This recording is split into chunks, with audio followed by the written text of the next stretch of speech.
Olá!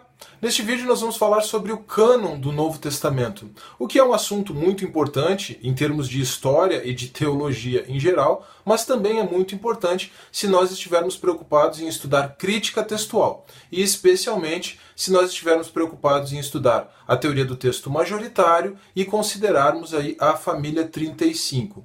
E por que isso é importante nesse contexto da teoria do texto majoritário e da família 35? Exatamente para verificarmos que a igreja primitiva, desde os primórdios, desde o momento em que os escritos do Novo Testamento saíram da pena dos apóstolos, ela teve zelo e cuidado com aqueles escritos, ao contrário do que muitas vezes é levantado aí nos círculos da teoria crítica, no meio acadêmico daqueles que defendem a teoria crítica ou a teoria eclética. Mas vamos ao que interessa. A palavra cânon vem de uma expressão grega que significa vara de medir. Com o passar do tempo, essa expressão passou a ter o sentido de padrão ou regra, aplicada às Escrituras, ao Novo Testamento e ao Antigo também, mas o nosso foco aqui é o Novo Testamento. Essa expressão cânon, então, diz respeito ao reconhecimento da autenticidade e da autoridade daqueles escritos como palavra de Deus. Quem estuda esse assunto da canonicidade dos livros do Novo Testamento vai encontrar a informação que o cânon do Novo Testamento foi estabelecido, eu prefiro usar a expressão reconhecido, no Concílio de Cartago, no ano 397 d.C. Mas por que eu fiz já esse jogo de palavras? Reconhecido e não estabelecido. Porque, apesar desse reconhecimento no final do século IV, equivoca-se quem pensa que antes disso, os escritos do Novo Testamento já não eram conhecidos e reconhecidos como palavra de Deus. Eu já fiz esse jogo de palavras entre reconhecido e estabelecido, dizendo que o cânon foi reconhecido e não estabelecido pelo Concílio de Cartago. Pelo menos essa é a minha opinião. Agora eu vou apresentar um jogo de palavras um pouco diferente, mas que talvez faça um pouco mais de sentido para quem, pelo menos, é da área do direito, assim como eu. Nós podemos dizer que o Concílio de Cartago teve caráter declaratório e não constitutivo do cânon. Se ele tivesse caráter constitutivo, ele teria criado, estabelecido o cânon e teria criado uma situação nova, portanto. Se ele tem caráter declaratório, ele apenas reconheceu algo que já existia.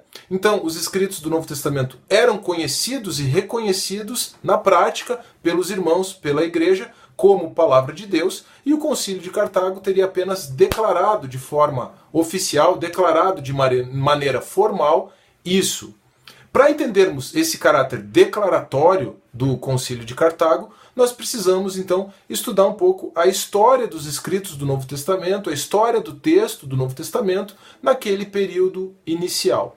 Um dos critérios para o reconhecimento de um livro do Novo Testamento como canônico é chamado de apostolicidade. Palavrinha um pouco difícil, quase um trava-línguas, né? Mas o que é a apostolicidade? Significa a autoria do escrito por um dos apóstolos, ou pelo menos por alguém muito próximo a um dos apóstolos, como é o caso de Lucas na sua proximidade com Paulo e de Marcos na sua proximidade com Pedro. Isso conferiria então a autoridade para aquele escrito, para que ele seja reconhecido como canônico. Vamos começar por esse critério. Enquanto os apóstolos estavam vivos, eles mesmos serviam de cânon. Eles mesmos eram a vara de medir, ou estabeleciam a vara de medir, estabeleciam o padrão, estabeleciam os limites, estabeleciam o que deveria ser compreendido como a sã doutrina.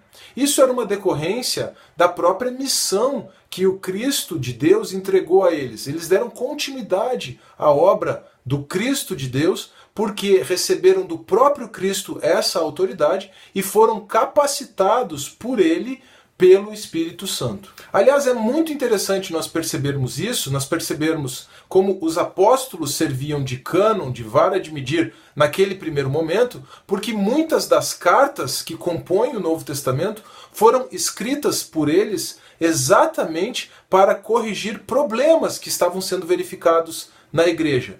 E esses problemas eram basicamente de duas ordens, de duas naturezas. Ou eram problemas de ordem prática, como por exemplo a falta de amor, ou eram problemas de ordem doutrinária, como, por exemplo, a doutrina de que a circuncisão é necessária para a salvação. Nós já vimos isso aqui pelo canal, tanto uma coisa quanto outra, na verdade as duas. Nós já vimos isso na carta aos Gálatas, que foi objeto de uma série de estudos aqui, e nós também já vimos isso nos vídeos introdutórios sobre os escritos de João, e especialmente no vídeo sobre as cartas de João, que é um assunto que nós também vamos estudar aqui no canal. E é num desses aspectos, no aspecto doutrinário, que nós precisamos agora colocar os nossos olhos para compreender realmente esse processo todo de reconhecimento do cânon. Juntamente com os escritos dos apóstolos, começou a circular muita coisa no meio da igreja que não era de autoria dos apóstolos e que continha heresias, que não continha a sã doutrina. Veja, se você tem algo que não é de autoria dos apóstolos, mas que não afirma uma bobagem, não tem problema nenhum. Não é do ponto de vista objetivo, não é do ponto de vista de autenticidade, palavra de Deus, mas também não vai fazer mal. Agora, se no meio dos escritos dos apóstolos, se juntamente com os escritos dos apóstolos, nós temos escritos de autoria duvidosa e ainda por cima contendo heresias circulando, então naturalmente se faz necessário o estabelecimento de uma linha divisória. De um lado, aquilo que já é reconhecido, até mesmo de forma natural, pela igreja, como sendo escrito dos apóstolos, como contendo a autoridade do Cristo e dos seus apóstolos. E de outro lado, escritos de autoria duvidosa e contendo heresias. Isso sempre se observou, mas no momento em que começa a haver mistura, é necessário haver um reconhecimento, uma declaração, uma formalização. Então essas heresias e os escritos ditos apócrifos, né, de autoria desconhecida ou duvidosa, foram muito importantes para que houvesse esse reconhecimento do cânon. E feita essa observação, nós podemos avançar para percebermos agora, de forma histórica, como os escritos que compõem o Novo Testamento já foram produzidos como palavra de Deus e reconhecidos pela igreja primitiva como palavra de Deus. Veja o seguinte, na primeira carta a Timóteo, Paulo cita as palavras de Jesus registradas no Evangelho de Mateus e de Lucas como escritura, lado a lado com a lei de Moisés.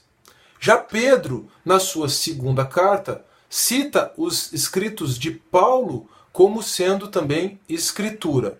E esses são só dois pequenos exemplos de uma série de outras evidências que nós retiramos da própria palavra de Deus, né, do próprio Novo Testamento, de que os escritos do Novo Testamento foram já produzidos com essa carga de autoridade, de que eles são palavra de Deus. E além dessa postura dos próprios apóstolos, a igreja primitiva sempre reconheceu os escritos do Novo Testamento como sendo palavra de Deus, como sendo escritura, como sendo canônicos, antes de que isso fosse formalizado. Então, por exemplo, na virada do século I para o século II, lembrando que o século II são dos anos 100 aos anos 200, né? Então, é algo muito próximo ao momento em que os escritos do Novo Testamento foram produzidos. Nós temos a carta de Clemente de Roma aos Coríntios e a Epístola de Barnabé, embora seja também um pseudepígrafo, né, não foi escrito pelo Barnabé lá do Novo Testamento, mas essa Epístola de Barnabé, além da carta de Clemente aos Coríntios, a primeira carta de Clemente aos Coríntios é autêntica, nós temos esses dois escritos citando diversas passagens do Novo Testamento como escritura. No século II, o Novo Testamento é citado como escritura nas 7 cartas de Inácio de Antioquia. E essas 7 cartas são bem do comecinho do século II, tá? Então elas estão muito próximas aí aos escritos de Clemente e ao pseudepígrafo de Barnabé. Então nós temos Inácio de Antioquia em 7 cartas citando os escritos do Novo Testamento como escritura e também a carta de Policarpo de Esmirna aos Filipenses, citando o Novo Testamento como escritura. Se nós avançarmos um pouquinho, mas ainda no século II, nós vamos verificar o mesmo. Então, os escritos do Novo Testamento são citados como escritura no Pastor de Hermas, na carta a Diogneto, nos escritos de Justino Mártir, de Tertuliano e de Irineu. Irineu, inclusive, cita os 4 evangelhos em conjunto, nominando eles como o Evangelho: Mateus, Marcos, Lucas e João.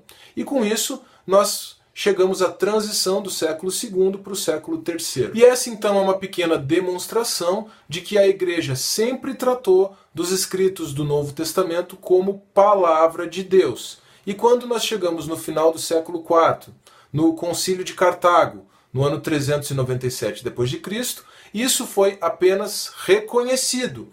O Concílio de Cartago, então, teve apenas caráter declaratório, ou seja, reconheceu algo que já era amplamente aceito no meio da Igreja. E por que mesmo isso é importante para nós estudarmos crítica textual, ou, pelo menos, considerarmos a teoria do texto majoritário e especialmente a família 35? Porque isso demonstra que os verdadeiros cristãos, aqueles que sobre a terra compõem a chamada Igreja Invisível, os verdadeiros cristãos sempre tiveram zelo com a palavra de Deus e sempre trataram os escritos do Novo Testamento como tal, como escritura, como palavra de Deus. E isso então vai nos permitir compreender que esse texto é o texto que foi preservado na maioria, no testemunho da maioria dos manuscritos e especialmente nesse grupo de manuscritos que é chamado pelo Dr. Pickering de Família 35. E esse é um assunto que já foi abordado em outros vídeos aqui do canal, e os vídeos já estão aparecendo aqui no canto esquerdo da sua tela. Se você gostou desse vídeo, por favor, deixe o seu like, inscreva-se no canal, compartilhe o vídeo, deixe um comentário, uma pergunta ou uma sugestão. Um forte abraço, que Deus abençoe e até a próxima.